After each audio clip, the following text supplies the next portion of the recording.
E3 2013 treated us to some massive titles for both current and next-gen consoles. Here we've pulled together our favourite trailers from this year's event for your viewing pleasure. Audiences just can't get enough of Watch Dogs, a fact Ubisoft is clearly aware of. E3 brought us a brand new CGI trailer and some awesome in-game footage, showing off more of Aiden Pearce's computer hacking skills, including the ability to black out an entire city.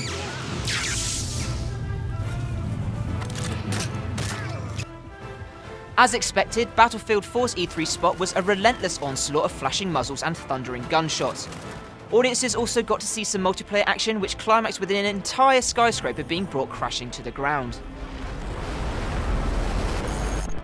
Audiences got their first glimpse of Destiny in action with a live PS4 demo, as well as a new trailer.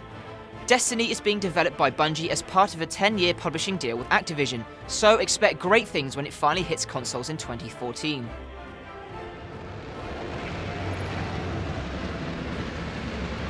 Drive Club looks like it could be a real contender in the driving sim arena. Not only does it look great visually, but there also seems to be a big push on the social aspect. Gran Turismo 6 won't be making the jump to next gen, potentially leaving Drive Club in pole position in the PS4 racing circuit. The Xbox One keynote kicked off with a new Metal Gear Solid 5 trailer set in Afghanistan. Snake's next outing looks set to be another piece of epic storytelling, with a new Fox engine bringing spectacular looking environments and buckets of sneaking potential. Ryse is no longer the first-person Kinect game we saw back in 2011, but it looks just as brutal. Crytek's bloody hack-and-slash title sees you in control of a Roman general with an infantry at your beck and call. Ordering them to do your bidding and keychaining QTE executions look like the main focus of gameplay. Set 30 years after the events of Killzone 3, Shadowfall sees you fighting to stop a new war breaking out between the Vetkans and Helghast. The E3 trailer demoed new combat tactics and more of those pretty graphics. The E3 demo of Infamous Second Son gave us some actual gameplay, as well as some insight into the lead characters. While we're sure anti-hero Deslin Rowe will divide gamers' opinion, the latest in Sucker Punch's Superhuman series is showing potential for lots of grungy-themed flame-throwing fun. There wasn't a whole lot we could take away from the Halo 5 teaser, other than that Master Chief's armour is apparently not sand resistant.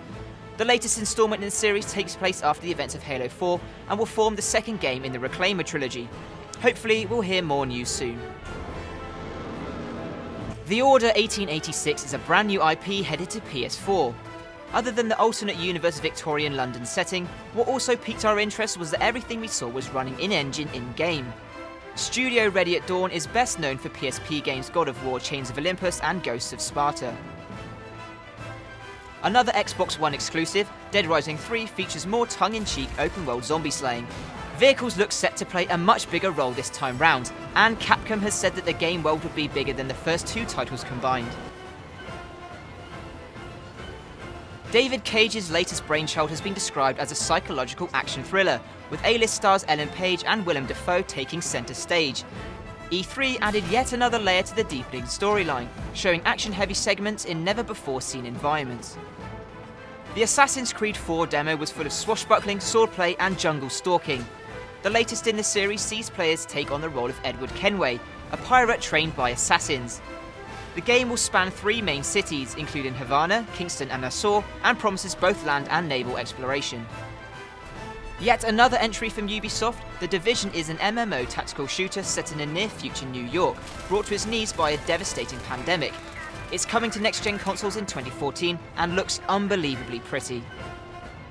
We'd heard whisperings that DICE was developing Battlefront 3, and at E3 our suspicions were confirmed.